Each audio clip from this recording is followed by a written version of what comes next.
This is K1DVC. All stations please stand by. The Denver Radio Club Learning Net starts in 5 minutes. 0TX repeater.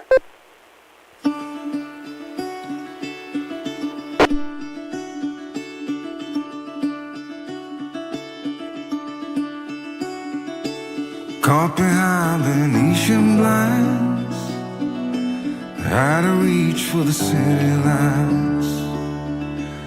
This ain't where I belong.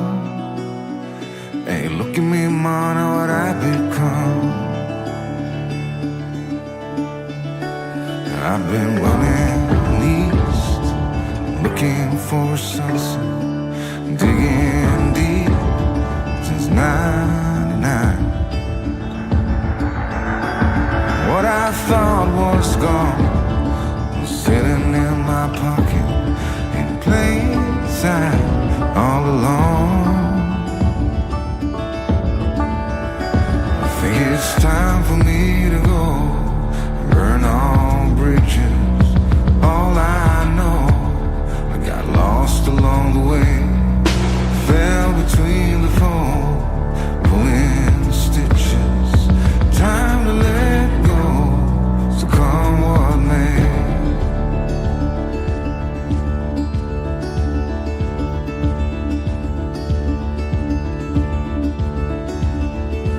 Don't look before you leave. What you give, you get to keep. So long, farewell, bye-bye. Let's have a toast for those lost old lives. And my crooked little heart that seems so rebellious is falling apart right now. I'm bleeding, an easy kill, gonna leave it all behind. I think it's time for me to go, burn all bridges. All I know, I got lost along the way, fell between the fold, pulling stitches. Time to let go, so come what may.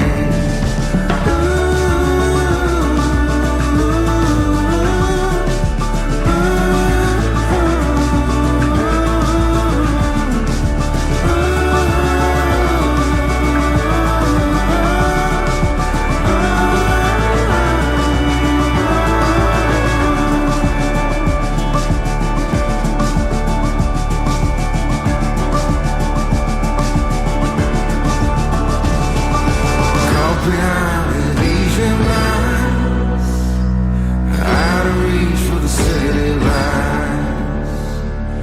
This ain't where I belong. Look at me, mama, what I've become.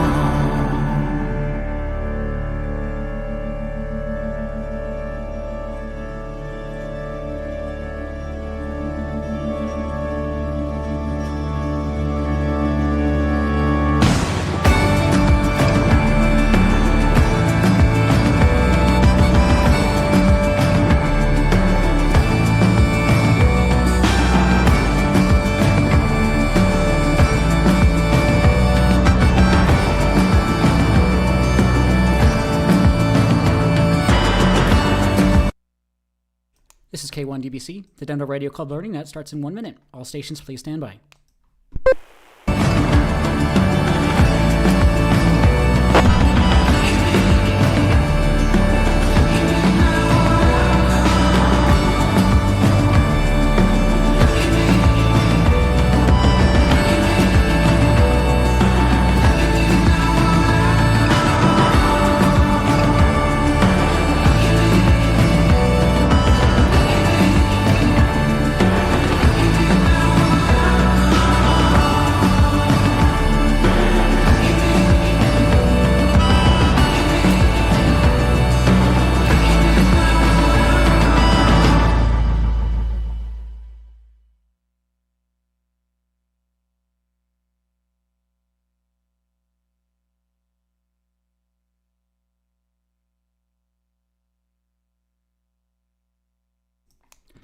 Hello, everyone. Welcome back to the Denver Radio Club Learning Net for April 9th, 2025. Great place to learn about ham radio and STEM topics in general. And thankfully, we have plenty of combined experience and expertise. This is Kilo 1, Delta Bravo Charlie. My name is Daron. That's Delta Oscar, Romeo Oscar November. And I'm this evening's net control.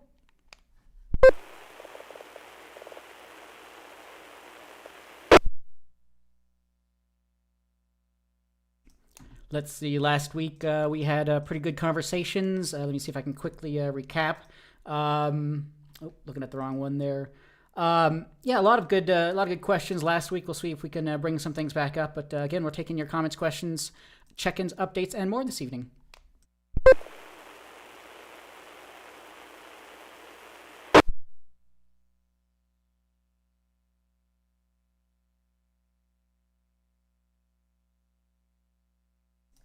Let's see. We meet every Wednesday, except the third Wednesday of the month, 7:30 p.m. Mountain Time on 145.490 and 448.625. Both have a negative offset. You can contact us via email, elmer@w0tx.org, and on most social media at Denver Radio Club. That's to include youtube.com/Denver Radio Club. So if you'd like to see behind the scenes of the net or visual context, that is an additional way to participate in the net.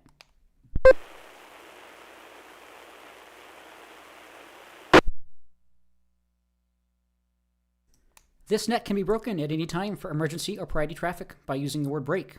Is there any emergency or priority traffic at this time?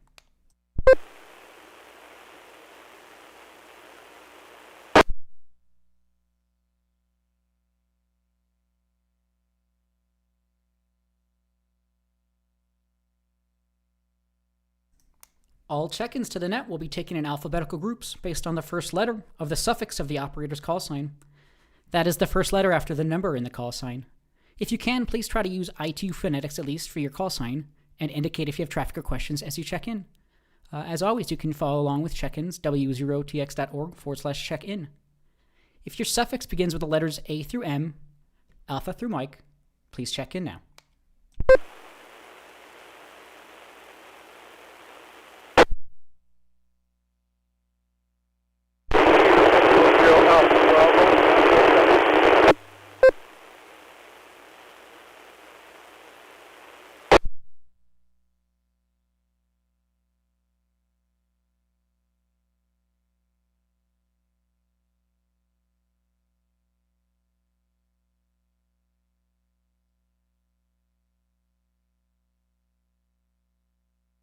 All right, this is K1 DBC Net Control. We had Kilo Echo Zero Alpha Bravo. Ken, not sure if it's my connection, but I'm hearing a lot of static from you trying to call in there. But just as an FYI, once more, if your call suffix begins with letters A through M, Alpha through Mike, please check in now.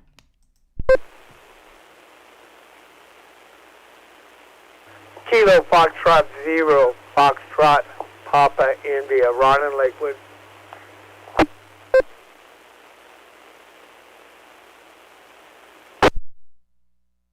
WD0 CIV, Charles in Denver, no traffic.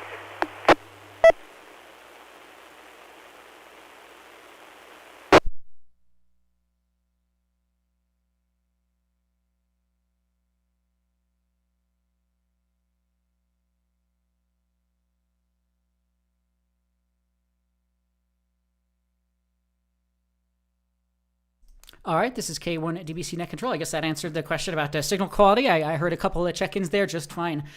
So I had Kilo Foxtrot 0, Foxtrot Papa India, Ron, and WD0 CIV. Charles, thank you both so much for checking in. So Ken, if you can hear me still, again, maybe there's something wrong with the antenna or placement or something, but just as an FYI, we'll open up the whole alphabet. We're taking all call signs, all call suffixes. Let us know your call sign, your name, and if you have any traffic or questions, please call now. 0TX repeater.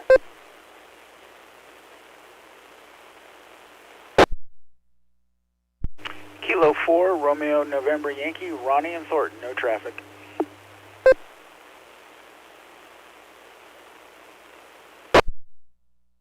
Kilo Echo 0 Sierra Uniform Mike Jonathan Lakewood.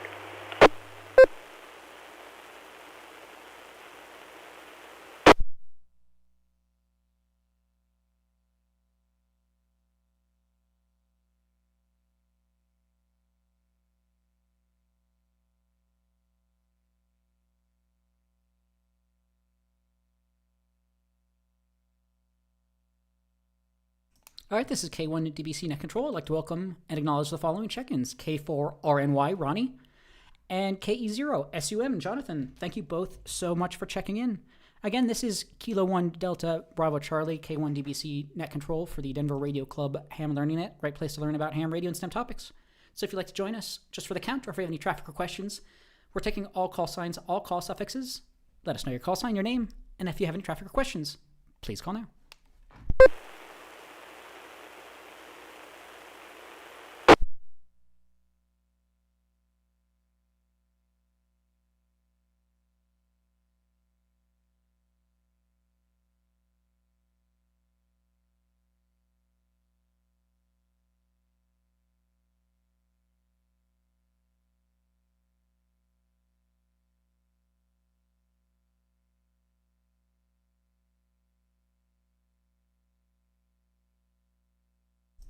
All right, another call at the moment. Again, just to recap from last week, we talked about channelized versus unchannelized or non-channelized coordination pairs and things like that for frequency usages. Talked about some antenna recommendations, I think, for some DIY hex beams. Upcoming Longmont Amateur Radio Hamfest was this past weekend, so we could talk about that if anybody attended that. Talked about crossband repeater mode a little bit, and I kind of just filled in for a little bit more, but that was a little bit of a teaser from last week. But yeah, again, we're taking your comments, questions, check-ins, updates, and more. So one more call at the moment. We have another 50 or so minutes. Let us know your call sign, your name, and if you have any traffic or questions, please call now.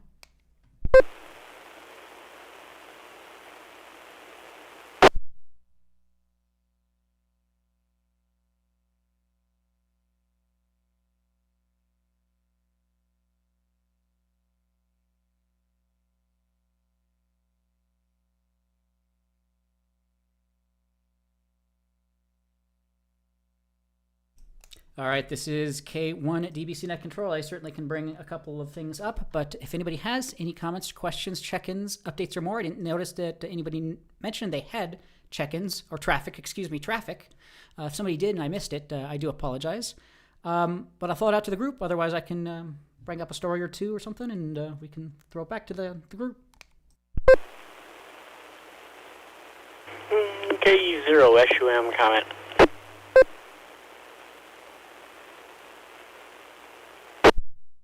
Jonathan, KE0SUM, the net is yours. I'd like to briefly touch on the tariff issues that are affecting everyone. But HRO, we have lots of radios in stock that are pre-tariff, so they're not going to go up at this point in time. Of course, I don't know. Our president's like flip-flops all the time, so I'm not sure what's to come of that, but I am saying we have lots of radios from Japan, and there should be plenty to sell in the future.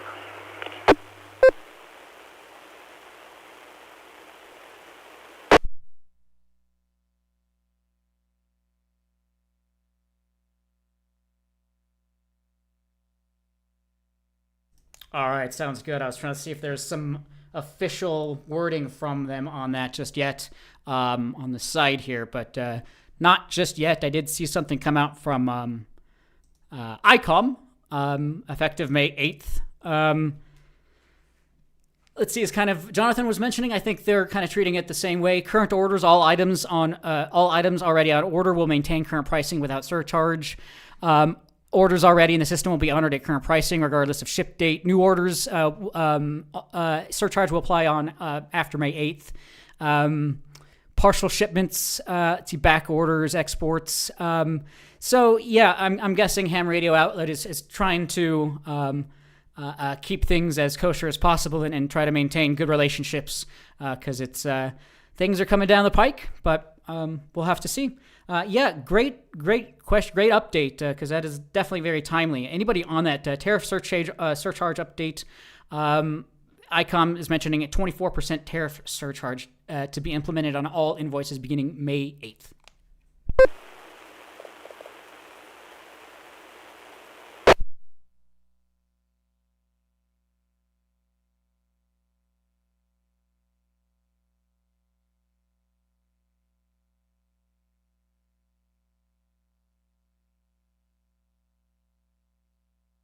All right, this is K1 at DBC Net Control. I'm glad you brought that up. Yep, we try not to talk about religion or politics really here, and this definitely falls in the kind of the politics category, but it definitely is affecting products that we buy and products that consumer electronics buy and things like that. So,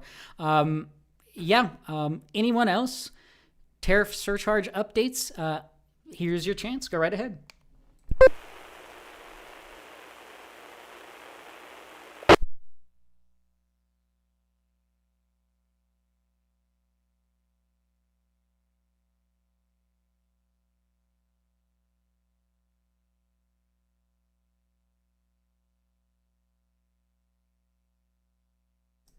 All right. I thought I saw something else on that here recently, but anyone else on that or anything else so far for this evening's Learning Net? Please call now.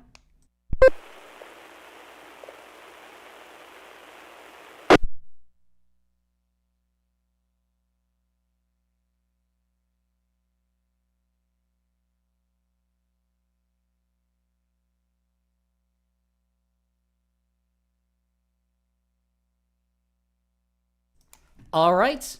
Nothing heard just yet. Just be aware that one way or the other, there'll probably be some surcharges coming up. We're all hearing stories about things backtracking a little bit here over the last day or so, but we got to get our finances in order, and sometimes we got to do what we got to do. So with that, I'll throw it out to the group. Anyone else? Comments, questions, check-ins, anything else? Please call now.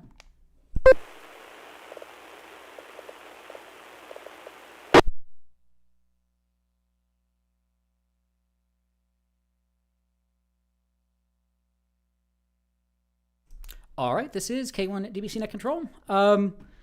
Some club business here real quick, w0tx.org for more information on our club. Our recent roundtable came out. Thanks again to John Portune, W6NBC, for his presentation during the March meeting. Our upcoming meeting is April, I think it's the 16th, so next week. Karen Thompson, KD4DXX, with RT Systems, is going to be giving us a presentation on using their programming software and just general information about that group. So I think we had her scheduled last year for some time, and she wasn't able to make it. So look out for that this coming next week, April 16th.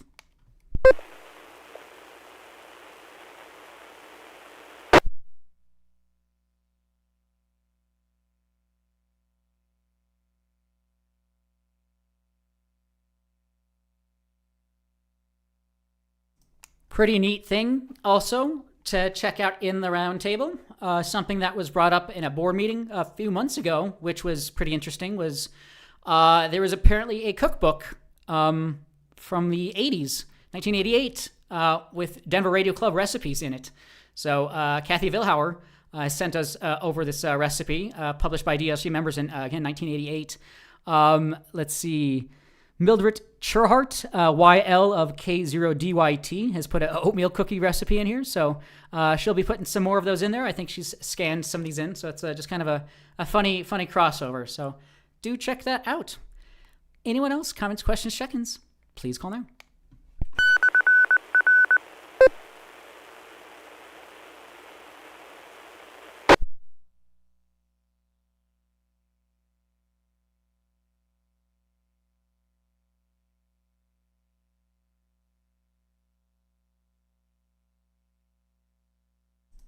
All right, this is K1 DBC Net Control for the Denver Radio Club Learning. Oh, sorry, there's a couple things in the chat, YouTube chat here. I apologize for not checking in there. We had K0BF from Stoneham and SRF guy checking in. Appreciate you both checking in there. Sorry about that.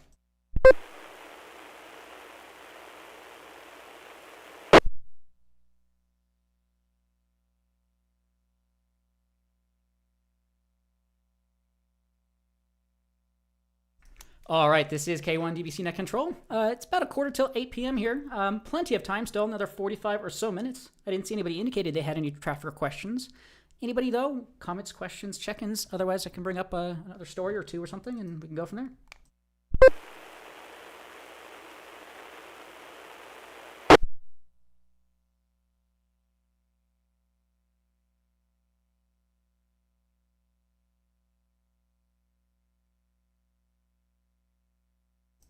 Okay, nothing heard.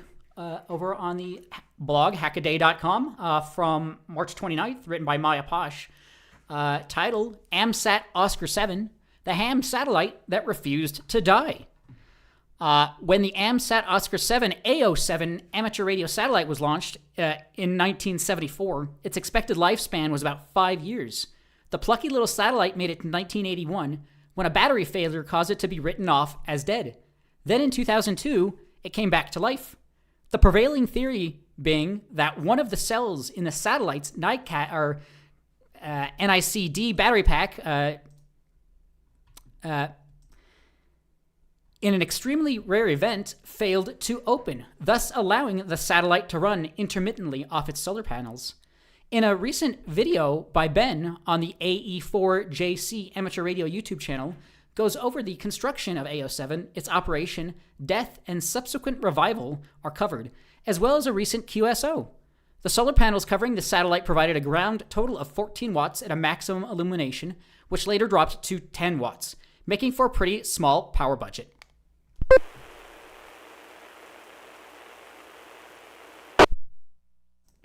The entire satellite was assembled in a clean room consisting of a sectioned off part of a basement with components produced by enthusiasts associated with AMSAT around the world. On board are 2 radio transponders, Mode A at 2 meters and Mode B at 10 meters, as well as 4 beacons, 3 of which are active due to an international treaty affecting the 13 centimeter band. Last paragraph here, positioned in geocentric low Earth orbit, which is 1,400 kilometers or so. It's quite amazing that after 50 years, it's still mostly operational. Most of this is due to how the satellite smartly uses the Earth's magnetic field for alignment with magnets, as well as the impact of photons to maintain its spin. This passive control with the relatively high altitude should allow AO7 to function pretty much indefinitely, while the photovoltaic panels keep producing enough power. All because NICD battery failed in a much unusual way. So check that out. It's probably a 45-minute or so, 25-minute video here on AE4JC.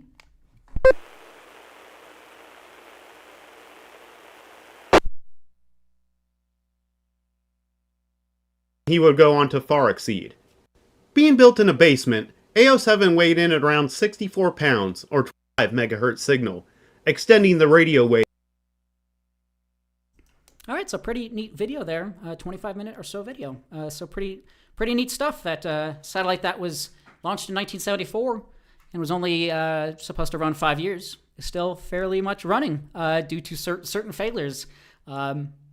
Interesting stuff. Anyone else? 7:48 now, about 40 or so minutes still left here. Anyone else? Please call now.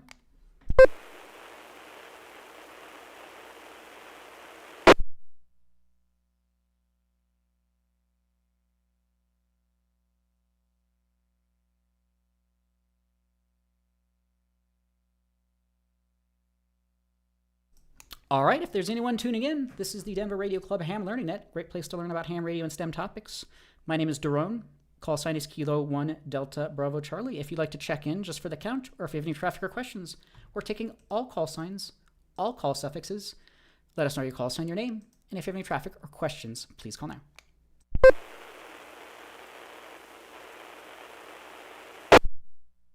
This is Kilo Echo Zero Alpha Bravo, Ken. Does this sound better now?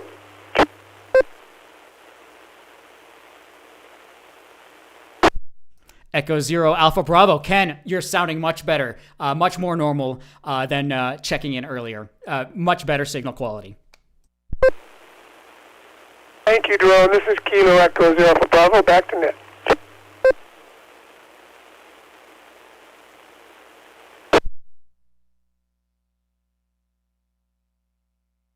All right, sounds good. All right, anyone else? Comments, questions, check-ins, anything else for this evening's Learning Net so far? We have plenty of time still.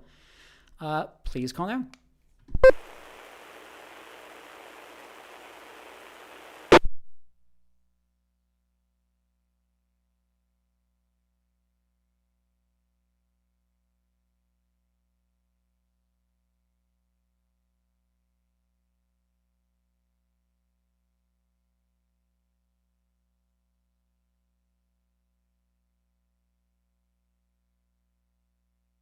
All right, once more, this is Kilo 1 Delta Bravo Charlie for the Denver Radio Club W0TX, Denver Radio Club Learning Net. If you'd like to check in or if you have any comments or questions, let us know. We're taking all call signs, all call suffixes. If anybody comments, questions, check-ins, please call now.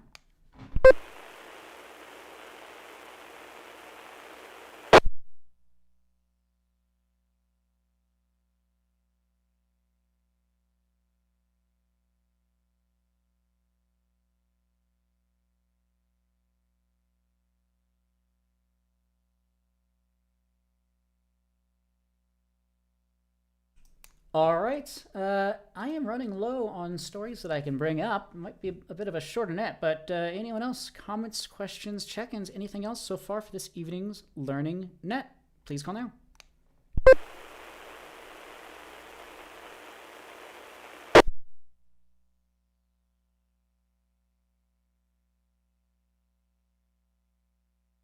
FPI.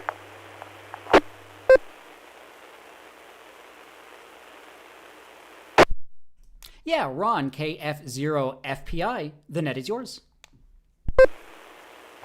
Yeah, good evening, Jerome, and everybody on the net. Ken, you pegged my S-meter.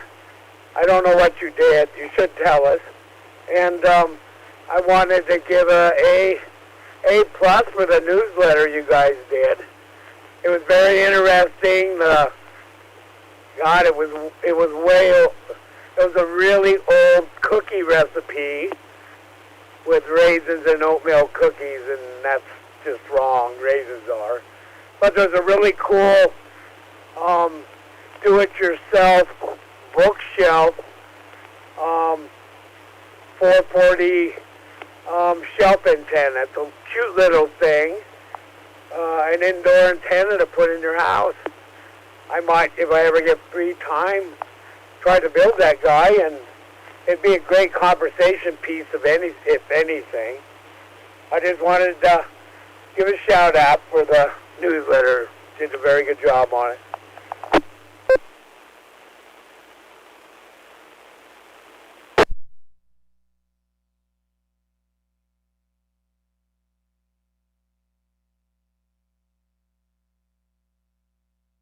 Excellent. Sounds good, Ral. Yeah, I do appreciate that. Yeah, raisins and cookies and nuts and cookies. Nope, no, thank you. No, it's okay, though. Yeah, it was awesome to see that. Yeah, awesome. As always, Brennan Pate, AD0UZ, is our managing editor for the Roundtable, and Bill Rinker, W6OAV, associate editor. So they are pretty much the ones contributing to and creating this pretty much for the last several years now. So can't thank everyone enough, everyone involved. So yeah, really cool stuff there. This is K1 DBC Net Control. Yeah, as well, we'd love to hear how Alpha Bravo, if what changes you made there. If you want to go ahead, please go right ahead.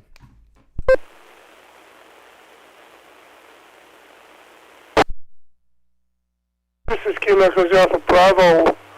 I was using my 706 the other night on 2-meter single sideband, and I forgot to switch a switch, and operator error there, but I was using a different radio, and then I'm using the FT500 tonight, so operator error there, brain fog or whatever you want to call it, but nothing drastic, just a little slip of the mind there. Anyway, this is Kilo Echo Alpha Bravo. Thanks, Drone.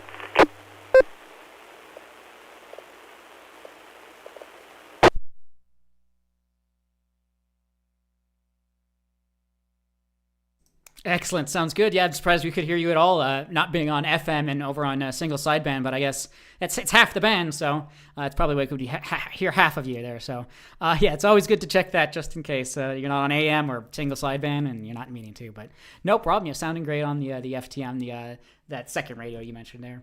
Very cool stuff. Yeah. Anyone else? Comments, questions, check-ins? We have a half hour, 35 minutes. Got plenty of time here still. I'm just browsing if you... like doom scrolling, reddit.com/r/amateur radio. It's always fun just to kind of look at people's projects, what people are working on. People are making, I was looking at a cavity filter someone's working on here, making here. It's pretty interesting stuff here.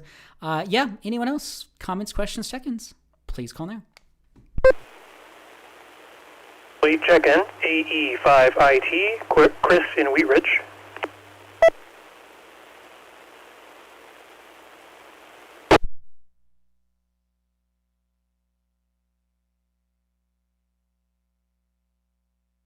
All right, glad to hear you in there, Chris, AE5IT. Chris, I got you checked in. Thank you so much for checking into the net.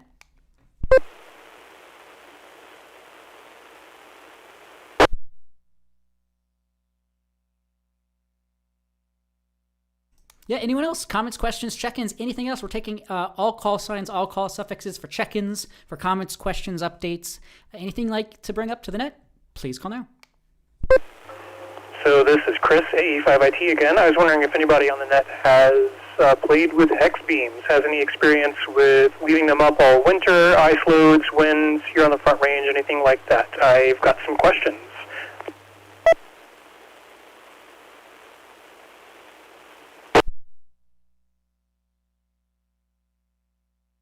The dog was barking. I missed the question. SUM.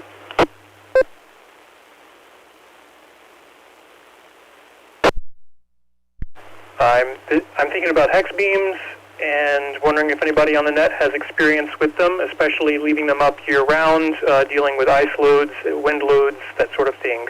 I get a lot of wind here in Applewood, 40-mile-an-hour winds pretty regularly, 70 every once in a while, and of course we all lived through 2023 with the 100-mile-an-hour gusts. So yeah, anybody who has experience with hex beams, I'd love to chat with you.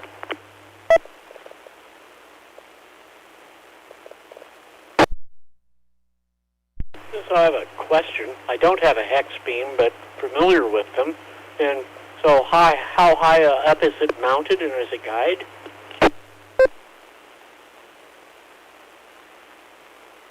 Well, I don't have it yet. I'm thinking about it. It seems to solve a lot of problems, but I also note that a lot of people try to build them very light.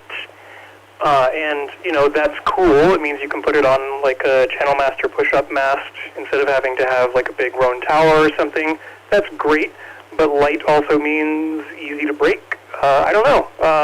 But they're pretty symmetrical, so maybe the wind load, I don't know. These are the questions I have. Like, I don't have one yet. Thinking about it, it would probably be around 35 feet. But, you know, TBD.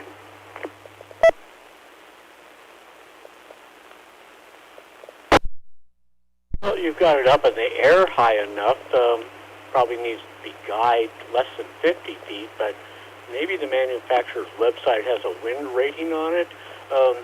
Yeah, you wouldn't need a rotor because it's asymmetrical in operation. I think they work really well.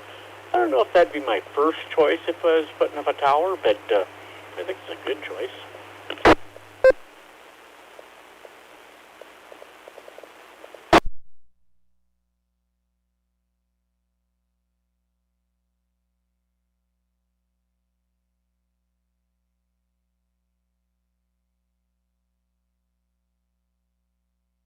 FPI.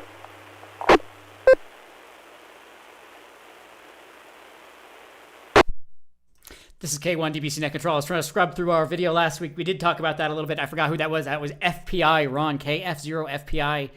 Go ahead.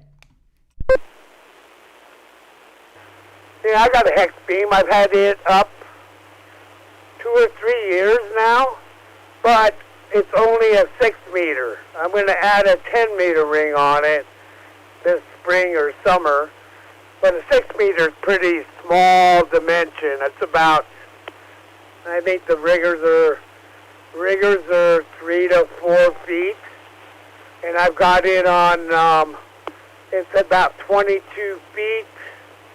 I got it guy wired on a bearing, 5 feet below the antenna, with Yaggies between it and that bearing. And I have not had any problems with it, and it's made out of half-inch, 3/4 PVC. for the outriggers. And I haven't done a thing to it. It tuned in great and stays tuned.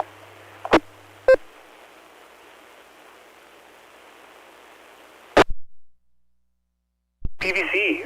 Wow. Okay. That and it doesn't load up with ice or anything or cause problems. I guess it's been up for 6 years, so you already answered that. But what's the lowest band on that? And you know what the turn radius is?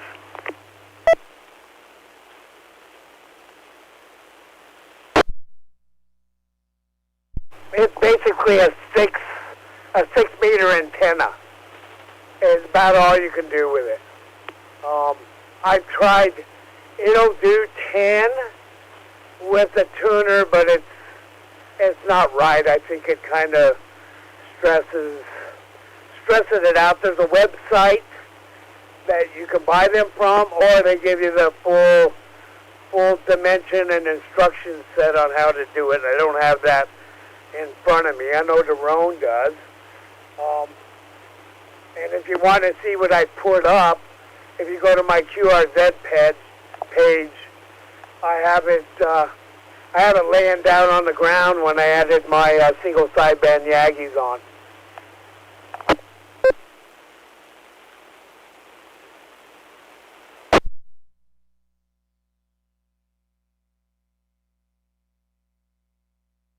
Thank you. I'm pulling that up now. I guess I'm curious if anybody else has thoughts. AE5IT.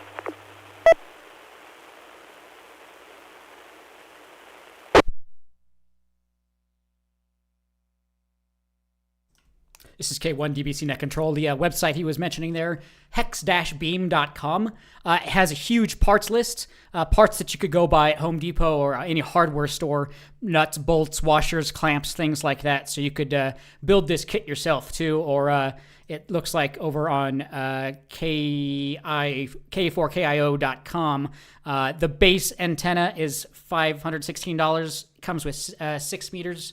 And then all 6 bands, you can get 10 through 20, total of $820 or so pre-built. But yep, hex-beam.com as well for parts list and steps to build and things like that. So yeah, I'll throw it out to you, AIT, AE5IT, Chris, or anyone else, Hex Beam. Yeah, we talked about it a little bit last week, but anyone else on that? Go ahead.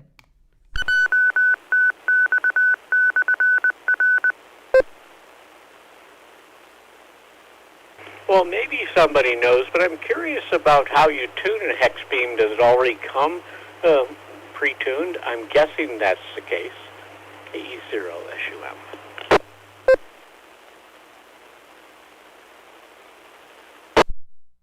FPI.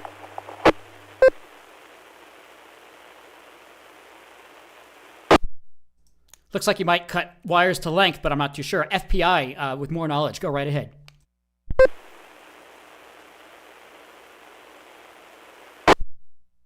Yep, well, they use the term prune, but I don't have pruners, so, yep, you trim the length of the 2 drivers.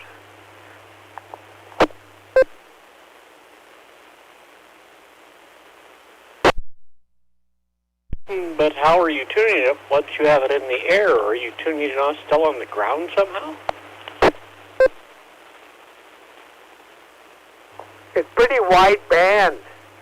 So I think it's perfect at 52, but the tuner in my radio will cover the whole bandwidth, the whole 6-meter bandwidth on my 991. It'll tune everything in perfect. I just went medium 52, I believe, when I set it up with Rig Expert.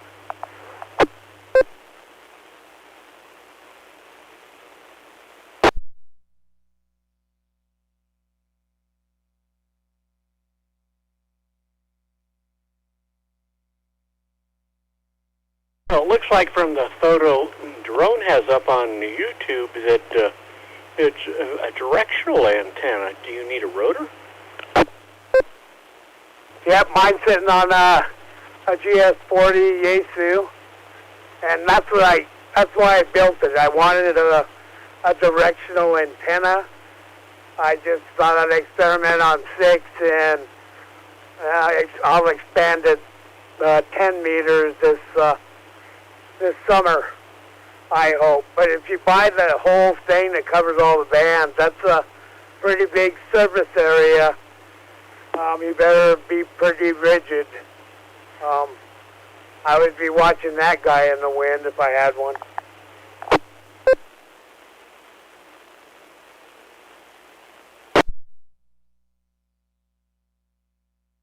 Five IT.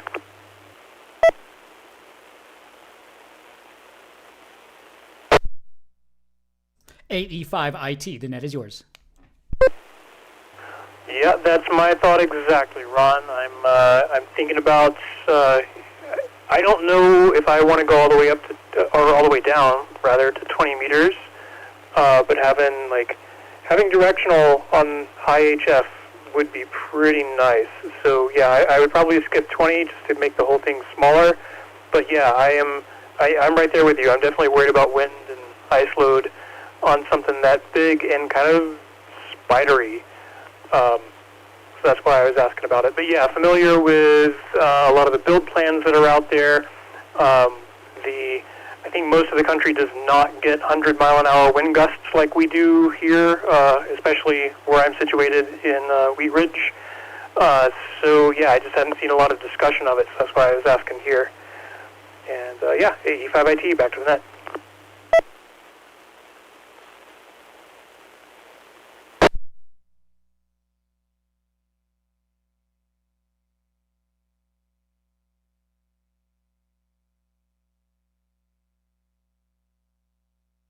Excellent. Sounds good. Yeah, it's a couple weeks in a row we've discussed that, so there must be something in the water. People are getting interested in that stuff. So, summertime's coming up, so it's a good time to start building some things and getting some things installed. So, yeah, let us know how that works out, and really do appreciate that. So, yeah, anyone else on that hex beam building or anything else on that? Please call now.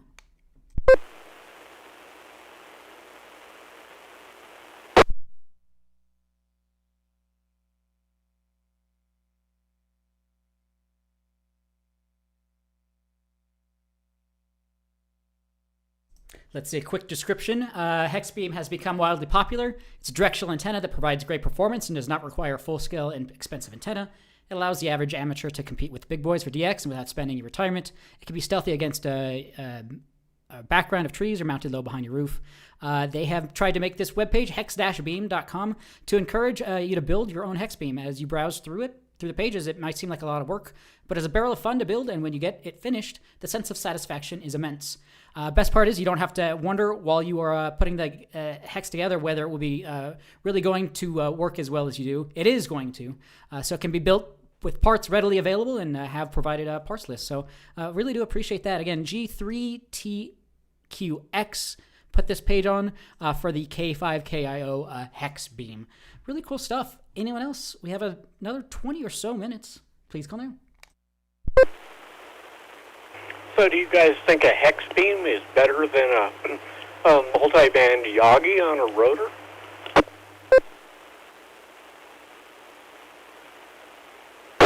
E5IT.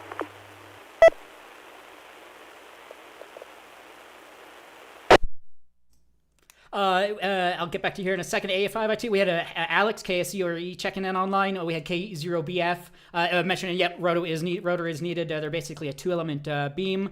They mentioned they have a good friend, lives in Florida with a VHQ hex. So I'll see if I can bring that up. And it's gone through many hurricanes and tropical storms. So that's maybe something as well, and no repeats of damage. So that's pretty cool. AE5IT, the net is yours. Thank you, Doran. Yeah, so is a hex beam better than a tri-band or whatever Yagi? I would say that is subjective, but it does seem to solve some problems that I feel like I have. I mean, it's very lightweight, which is both a blessing and a curse, because you can put it up on a really small mast, but it being lightweight also means that if it does get blown around in the wind, it can just fold up on itself. So yeah, that is one of the concerns I have. The fact that it can be each set of driven and reflector, each set of elements is monoband, but you have 6 or 7 or however many sets of wires, so the whole thing can be multi-band. 6 or 7 band is pretty common in a fairly compact space, and it's 50 ohms ish on each band. So that just kind of hits all the pleasure centers, you know. Are there advantages to something like a step IR Yagi? Sure. They also cost a lot more, and they're heavier, and all that. So the hex beam seems to hit kind of a sweet spot for at least my use case. So I'm very interested in them. Back to the net.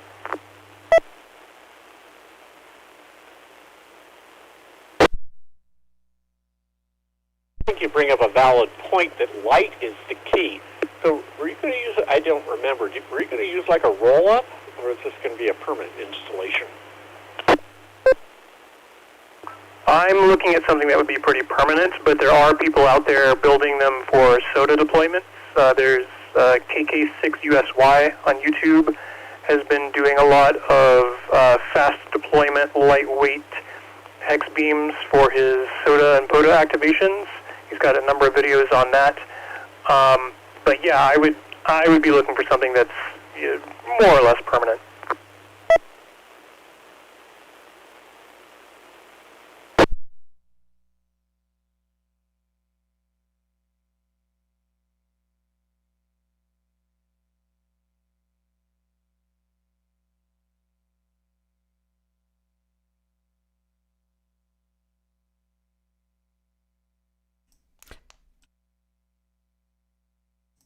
Excellent. Thank you very much for the follow-up on that. This is K1 at DBC Net Control. Another comment in here on the chat. Yagi will still outperform the Hex by K0BF you mentioned there. Taken with a grain of salt, some Google AI 6-beam Yagi antenna offers a higher gain and wider bandwidth than Hex beam, but the Hex beam is smaller, lighter, and easier to install, making a good choice for smaller spaces. So yeah, kind of things that you guys were mentioning there, absolutely. Anyone else? Comments, questions, check-ins? Please call now.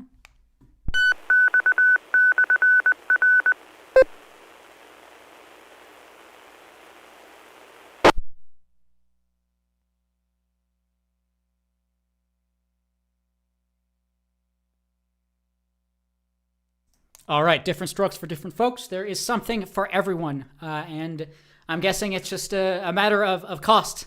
If cost is not an issue, that's your answer. But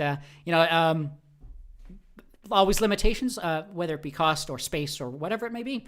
But absolutely, so excellent. It sounds good. Yeah, I'm gonna have to start to look at building a hex beam myself. A lot of people are mentioning it here recently. So yeah, anyone else? We have another 15 or so minutes. Comments, questions, check-ins.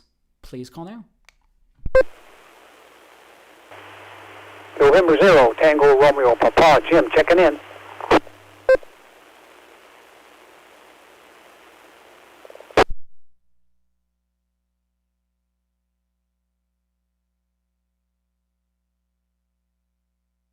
All right, we had N0 TRP. Jim checking in there. Thank you so much for checking in.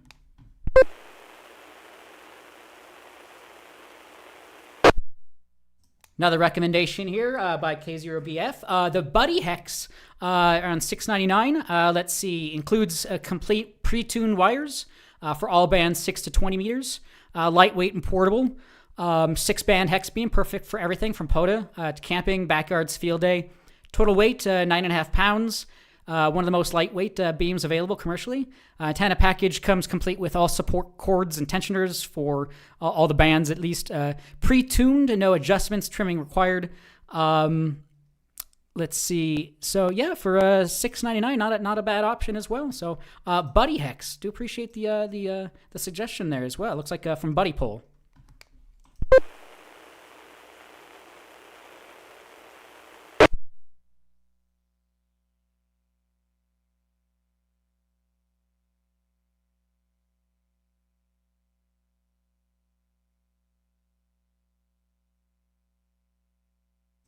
All right, anyone else? Comments, questions, check-ins? We have another 15 or so minutes for this evening's Learning Net. Anybody else? Comments, questions, check-ins? Please call now. Comment, SUM.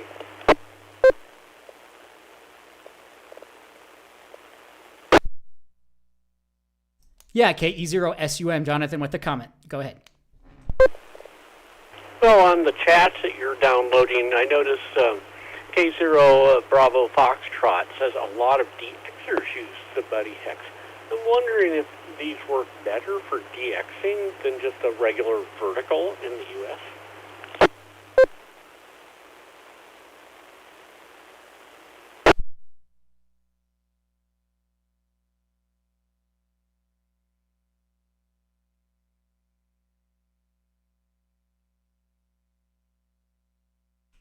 Would they work any better than a vertical? Was the question. Is that correct? Let's see if he comes back here. Yeah, I'm not too sure, but maybe a Buddy Hex versus a vertical, I think, is what you mentioned there.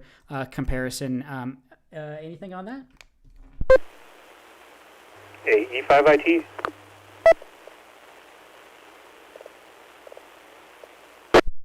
A E5IT, the net is yours. Once again, I say, what is better? They work differently. Do you want gain? Do you want front to back so you can null someone out? Do you want multiband? I don't think there's really any such thing as better. I think it's what works for your use case and where you live and the space you have and all that.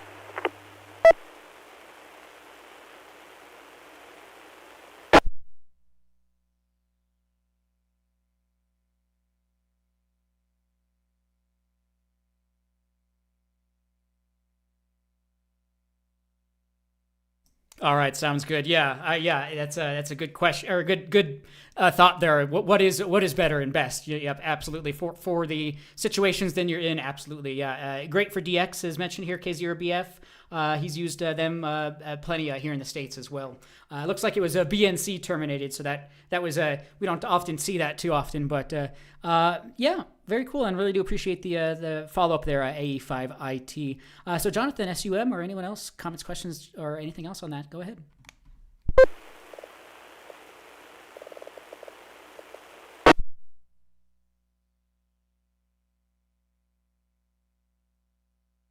I think it's great for a lightweight setup, and it doesn't seem to be hard to set up. But I guess if I was going to mount a permanent antenna, if I was allowed to put up a tower or something, I'd definitely probably go with a Yagi with a rotor rather than the hex beam for reasons stated, wind and ice load.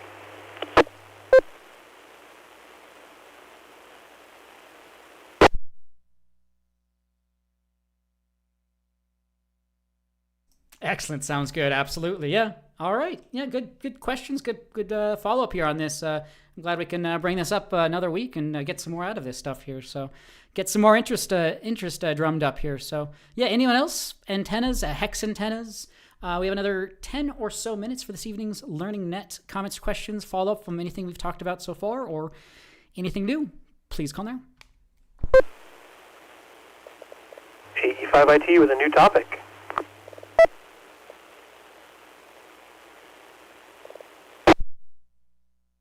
All right, thanks, K0BF. Thanks for checking in, and we'll see you the next time. All right, this is K1 at DBC Net Control, AE5IT. Go ahead.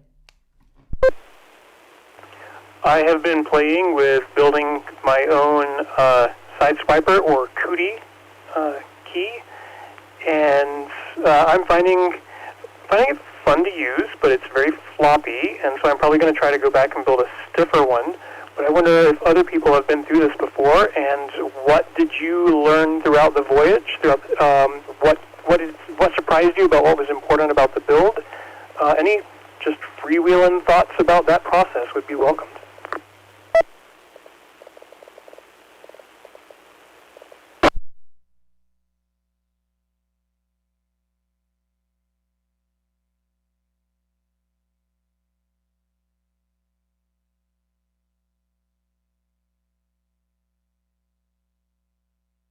All right, building the Sideswiper Cootie, COOTIE, Morse code key from, I think, hamradioqrp.com, potentially. I'm not too sure where you can purchase that, but that's what, or maybe that's just the YouTube here. Yeah, not much experience assembling or building these myself or using one, but anybody on that using the Cootie Sideswiper Morse code key, it looks like a fairly, it looks like an iambic keyer, but with only one paddle. So I've not seen that before. Anyone on that, though, go ahead.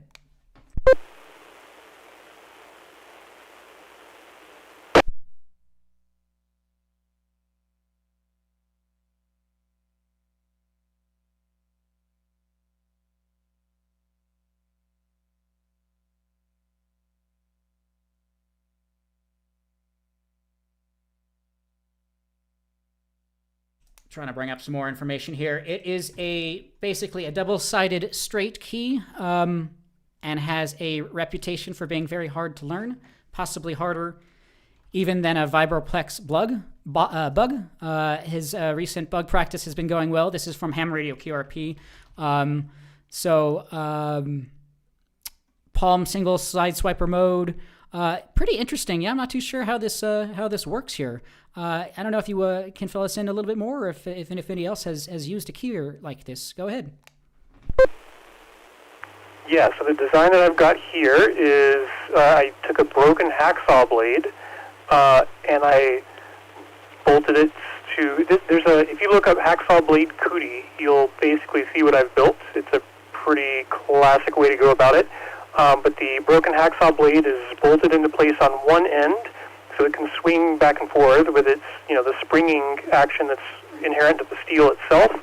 You have a couple of brass contacts, there's a brass screw on each side that you can slide in and out to control how far it has to move to make the electrical contact. And there are various other ways to control the rigidity, the floppiness, and just the feel of it. And so my first version, it's fine. I'm just just curious who else has gone down this way. It's basically you can build a key out of junk, and they are well respected. But yeah, like you say, they've got their own learning curve. E5IT back to the net.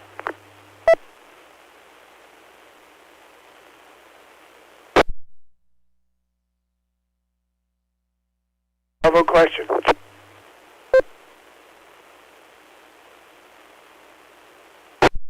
Yeah, go ahead with the question.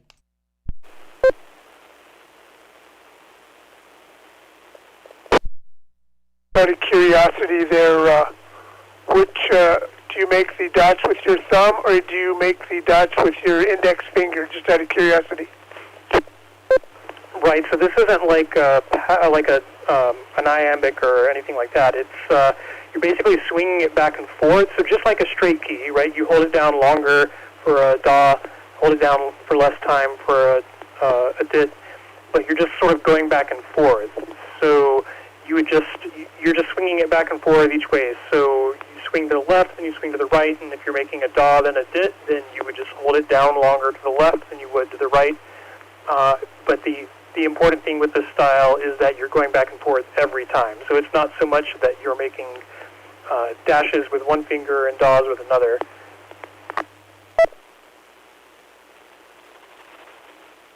Okay, thank you. Yeah, learned something new there. This is Kilo Echo Alpha Bravo, back to net. Although that said, there's also the single lever paddle, and basically the difference between a cootie and a single lever paddle is whether the contacts on either side are shorted together, or do they both go to the same contact. I don't know if that makes sense, but I think if you looked at one and played with it for 5 seconds, it would immediately become apparent what's happening. But yeah, single lever paddles are out there, where going one way makes a da, and going the other way makes a dit, but this particular design is just based on how long you hold it down.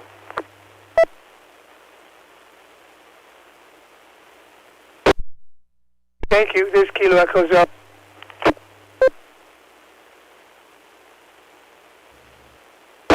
That is also called a side swiper. It's a motion where your hand is moving back and forth the whole time. You don't repeat characters on a given side. So obviously if you... All right, sounds good. This is K1, DBC Net Control. Looks like Ham Radio QRP is probably the go-to guy on answering some of this guy. On his YouTube channel, he has a video from, this is some fairly older stuff, but this is 8 years ago, learn to use a cootie sideswiper Morse code key. So about a 5-minute video there. Kind of explains what Chris was mentioning there. Very cool, yeah, interesting. Yeah, not seen that before. Yeah, anyone else? We have another 5 or so minutes. Comments, questions, check-ins. Please call now.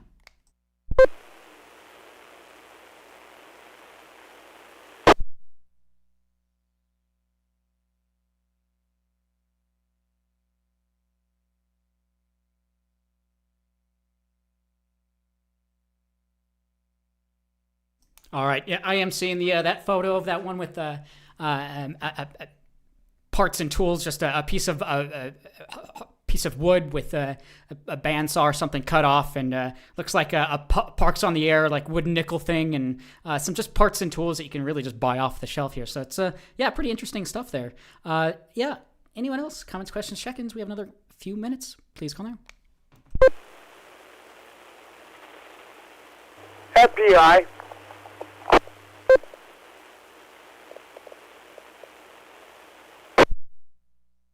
KF0 FPI, Ron, the net is yours. Yeah, back on antennas. Jonathan asked a question about vertical to hex. And, I don't know, 6 months ago I bought a Charlie Henry Alpha 250 Comet vertical that covered pretty wide bands. And I think I'm going to retire it. It's not a very good antenna. At least it's not a very good antenna where I'm located. And just to let everybody on the net know, on 6 meters, my homemade hex beam smokes that $400 vertical. So I don't think the Chai... It's probably a good antenna in the right place at the right height, maybe. But I got it 16 feet at feed line, and I don't think it's a very good antenna. So I'm going to change my route on that. Just wanted to add that. This is KSU FPI, back to net.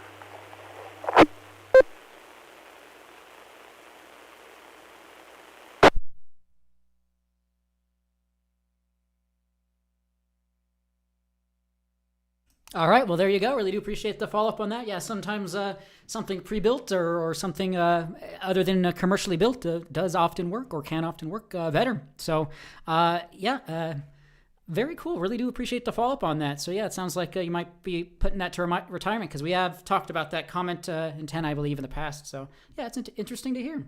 Yeah, anyone else? Comments, questions, check-ins? Please call now.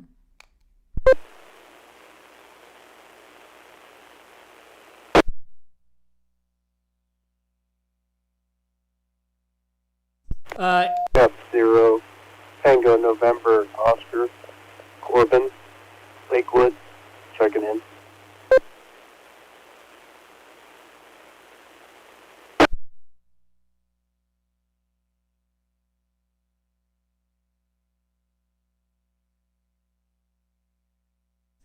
Sorry about that, Corbin. I cut off your first part of the call sign. I heard TNO. Can you go ahead and give your call sign once more?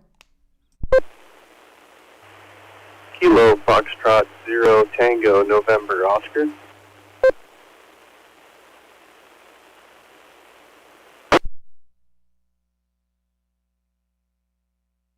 Excellent. Well, welcome in. Really do appreciate you checking in here. Looks like you may have gotten a license recently, so thanks so much for being able to check in here. And you're sounding great as well.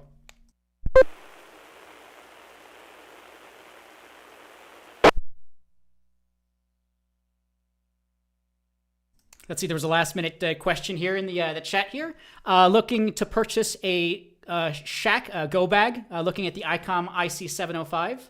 Any alternatives, like the ability for HF, UHF, VHF? Definitely something we may need to save for next time, but Shack in a box, unfortunately, is either going to cost you a lot more than it used to, or you may just need to bring together multiple radios. And he's fairly new to the scene, so anyone on that, ICOM IC705, or any alternatives, last-minute things on here, go ahead.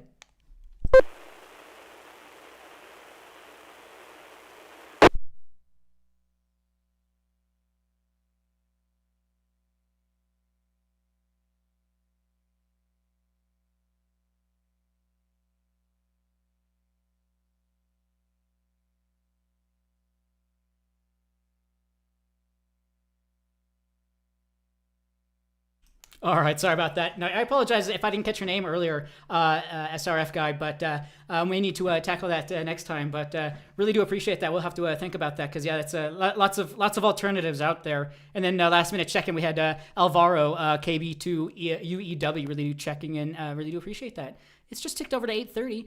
We'll take last-minute check-ins just for the count. Last-minute check-ins. Please call now.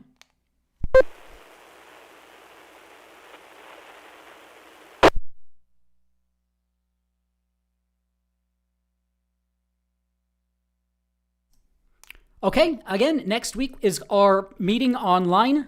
Whether you're a member or not, local or not, these take place over the air, over on our webpage. It's not up yet. There's a post on here, but w0tx.org/meet will get you to a Google Meet, 6 p.m. for an Elmers session, very similar to this meeting, and then at 7 p.m. is our meeting. Again, our upcoming meeting is going to be from Karen, KD4DXX, from RT Systems. So if you have any interest and knowledge or wanting to get some more knowledge about programming radios, that will be a great opportunity to do so. So next week, no meeting over the air, but everyone is welcome to join us for our meeting online. With that, we appreciate and thank all Elmers, and we appreciate everyone who's checked in. We had a total of, I think, 13 check-ins here.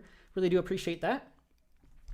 With that, I will close it out. 7-3. I will be clear, and we'll either talk over the weekend or next week or the week after.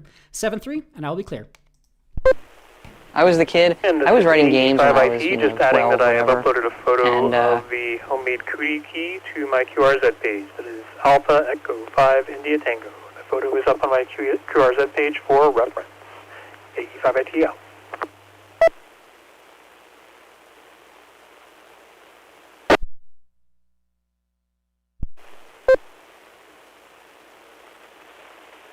I was the kid. I was writing games when I was, 12, whatever. And the other kids in the block would say, I'm going to play quarterback for the Cowboys. And I'd be like, I'm going to make video games and everyone's going to play them. Like, you dork. Go back to the chess club. Who's laughing now? Yes, I was in the